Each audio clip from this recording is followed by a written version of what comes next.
Hi everybody and welcome to SARugbymag magazine, sponsored by Betway. We're looking at the betting on the following games: Wales, Australia, France, New Zealand, and Ireland, Argentina. Now normally I wouldn't bet on an Argentina-Ireland game, but whenever people leave or players leave everything out on the field, emotions, and this to me was probably the biggest victory in Irish history. How do they recoup and come back and get up for an Argentina? You know, who themselves have been in a bubble for the last 2 years. So let's look at that game first. Even though it's a bit of a not that interesting, to me it is as a bettor. It's an interesting proposition. The bookies, Betway, have a plus. If you want to bet on Argentina, you get plus 13.5 points. If you think Ireland's going to win by 14 or more, you bet on Ireland. Or if you want to bet outright on Argentina win, it's 7-1. Jeez. What's your thoughts, Mark? Ireland by 40, no.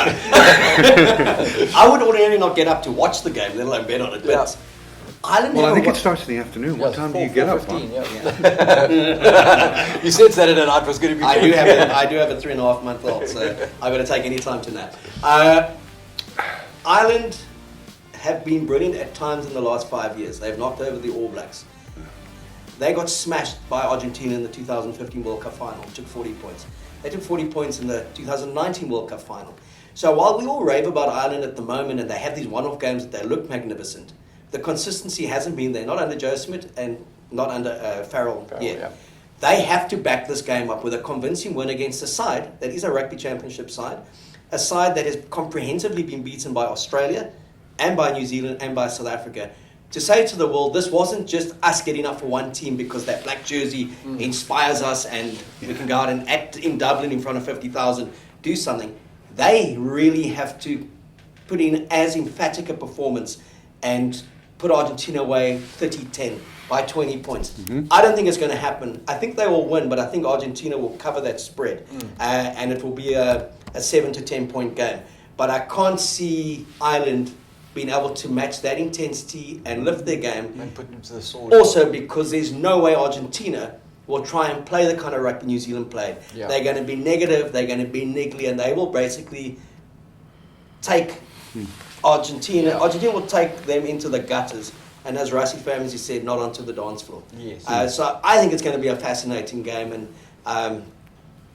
it's one of the hopes we've got for the Southern Hemisphere this weekend. Outside of the box, I don't have much hope for the Southern Hemisphere. They'll keep it close. But, fascinating game. Yeah, look, I think the Argentina that we've come to know in recent years, I would have been very bullish about them actually springing a surprise this week. Argentina have surprisingly struggled in the last 2 seasons to really put any consistent form together. But there are those pythons that we talk about, Kev. Which pythons are those? They do have a way of sort of slowing the game down and wrapping up the key players and all that sort of stuff. So, I also think Ireland are going to struggle to pick themselves up to really destroy Argentina, and I think it'll be close. I think if I was betting, I would give it to Ireland, but well, you're really not on them there, you know. True. But what? By how many points though? Let's look at the handicap. Because that's yeah, I'll say Ireland by 6. Okay. Yeah. You know, it's interesting because one of the general rules of betting is that teams don't get up for games to that level each week. There's always going to be a letdown playing against a team like Argentina. Yeah. And then when I went on to Google, which my son taught me how to do, and you ask, about Dublin weather, I find it hilarious. Look at this. What is the coldest month in Dublin? Is Dublin ever sunny? Does Dublin have snow? And why is the weather so bad in Ireland? And the last question, when was the last time the All Blacks won in Dublin? So on Saturday, it's predicted to be wet. No. It's always cold in Dublin, so 10.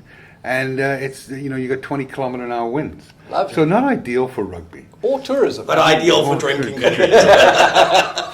So, I also don't expect Ireland to put on a big performance. I expect them to get the win, to do enough to get the win.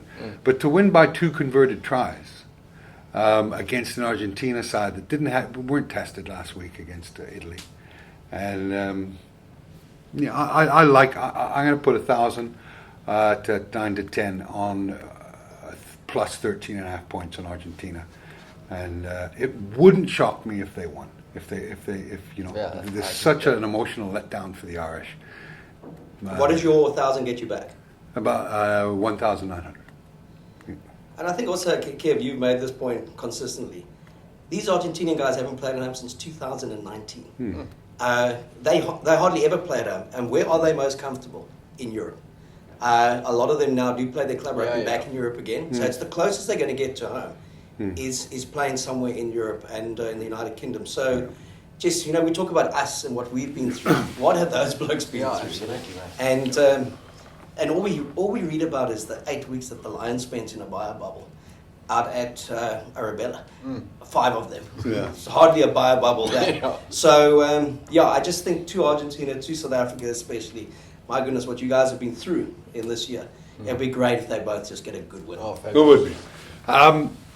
Let's get on to Wales. Wales. Okay. Where's the dragon? The dragon's right here, Mark. You see that? Puff There's big the dragon. If you look at Wales, Australia's always been that team to nip Wales in the last seconds in injury time. I don't feel they have the same gravitas and the same team to do that. I think that it's going to be an outright Wales win. I think Wales win by 10 or more. I just think it's going to be an easy win for us on Saturday for Wales. I know you're a big Aussie man, get in there. I'll take the Wallabies. I'll take him. Where are you taking He them? loves them, man. Yeah, exactly. I'll take him to win. Aussie! I like it. Aye. Yeah, look, I think they were disappointing against England. They'll feel like that scoreline maybe flattered England a bit. It did. A runaway try at the end, or I'd have won all my bets that weekend. Yeah, so I feel like I agree with you on your points about how Australia seems to run Wales close often in Wales. And I think they're a talented side. I rate Dave Rennie very highly, and they've got some good weapons in that back line. So you're going against me? this week I am, Kev. I'm going to say Wallabies by 3. Okay. Mark? Firstly, you and the judging panel rate Dave Rennie very highly, because if the Wallabies lose, they would have lost all 3 matches to New Zealand, the Bledisloe Cup, and he'll be the coach of the year. So he's a bloody good coach. Got to go back to go forward, mate. Because his teams never win. But the Wallabies aren't the Wallabies that played in the Rugby Championship, and they're not that Wallaby side that had an edge that would go to And the there's Principality. no confidence. They've lost. And there's no Michael Hooper. Yeah. And Michael Hooper, this will be the 8th match he's missed in 123 tests. Yeah. Since his debut. Big up to Michael. Incredible, Hooper. man. And What a of legend. all those players nominated for World Player of the Year, he's the one that deserves Agreed. to be there. And with no Sia, no Eben, he's the one that deserves to win it. Just on longevity and he played the All Blacks 29 times and won 4. How many times you get battered by them, go out and do the post-match press conference and go back and inspire the guys again. He's been an incredible warrior. He's got a McCall-like presence for them. He's not there. Yeah. Quade Cooper's not there. Karevi's not there. They're missing a lot of good players that, at that level, 3-4 players can... The difference between winning by 10 and losing by 10 are those 4 players. Yep. And I think Wales got a lot of confidence out of the South African game. They played a very different side against Fiji. They won it. And a good physical contest. I think we will see the best Welsh performance now. And I've got Wales to win by 12 points. Sure. Tidy. Now, the icing on the cake. That insert was brought to you by Wales on Let's see what you get. Because we have the nicest jerseys. Okay, so That's for my mate Simon Thomas. France versus New Zealand again. What a nightcap, eh? Yeah, I had a discussion with a few people on Twitter because they keep on talking about, New Zealand, this is their bogey team. And I'm like, but if you've won 12 out of 61 and lost the last 14 in a row, are they not your bogey team? You played 2 World Cup finals and lost to them. Are they not your bogey Yeah, I team? can see Ireland being New Zealand's bogey team. Yeah, over the last 3 wins out of the last 5. But yeah. but France, I mean, they win so seldom against New Zealand that we've forgotten the games New Zealand wins, and we only remember the ones France. that France win. Become a rugby cliche. Yeah, but that cliche could happen. Who knows? Well, 10 o'clock Saturday night. Well, the betting. Let's get to the betting. The betting is 5 to 10, which means you put down 1,000 rand, you get 500 plus your winnings back for betting on New Zealand, and you can get about 3 to 1 or 29 rand for every 10 rand you bet on a France win. Yeah, this is going to be a tough game for New Zealand. To pick you, Ireland knocked the shit out of New Zealand last week. I mean, they knocked the lumps out of them. The score should have been 20 plus. I think they put a few of those boys into quarantine. Bodie Barrett be one of them after 21 minutes. Yeah. He still wants to know what time kickoff is. I think that at the end of this game, this match on Saturday night, we realise we have renewed respect for Aaron Smith, who he is as a player, what he contributes, and maybe the old man teaches the young Dupont. prodigy a few lessons about Test rugby. I think I'll give it to the All Blacks. I think Aaron Smith makes a big difference to how they play. Yeah. And I think with Moanga back at 10, you're going to see a bit more of a tactical game. Agreed there. They've got the right halfback pairing for that kind of game.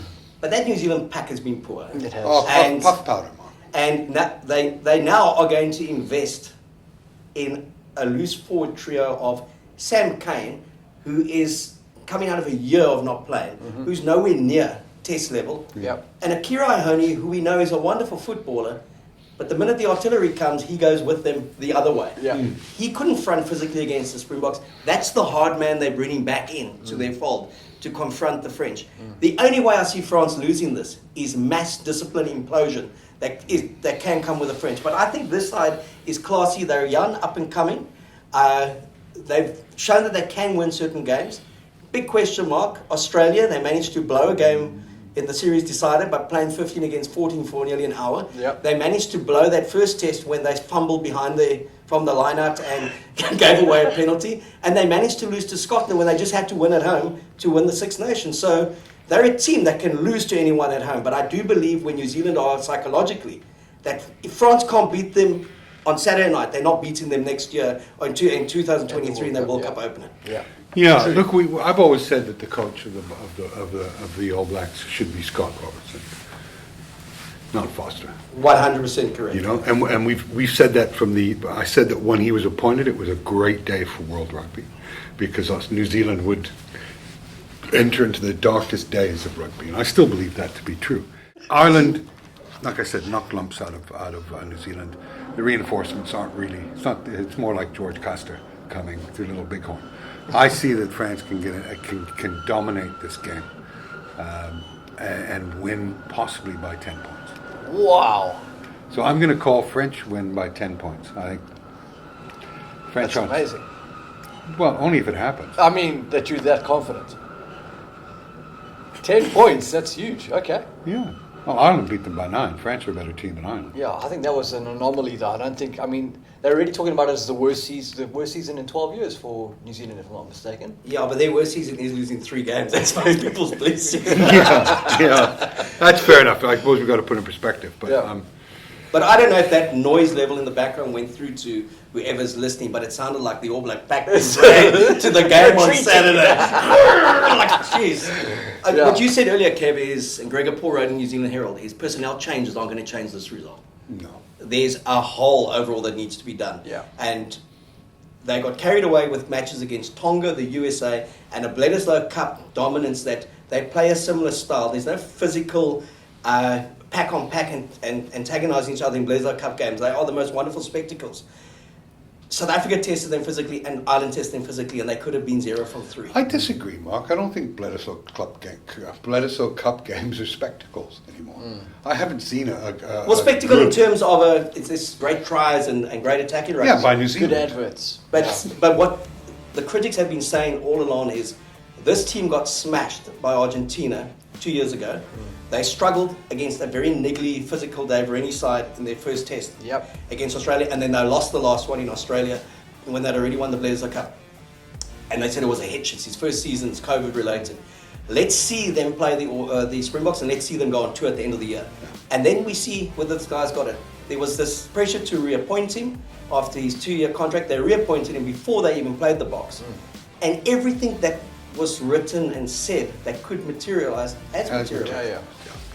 Yeah, so there we have it. I think France to win outright, Argentina to cover 13.5, and South Africa to beat England reasonably well at Twickenham. You disagree on the Australia-Wales game? And on the New We'll Zealand. chat about that after the show. And what did you Nice, privately Rick. and what did you privately text to Eddie and Matty Proudfoot? Come on, guys, this is your I'm counting on you, mate. counting on you guys. I'm under pressure at the office. I need this. Do it for me. And I really don't know about that kind of screenshot of yours of Eddie. Every time I come into the office, Classic. Anyway, I don't have a screenshot of its FaceTime. Yeah, it could be. It's on pause. guys, I got to do some work. I appreciate you coming in. Always a pleasure. Thanks, Kev. Thanks for having me. And see you on Saturday. Looking forward to it. All right.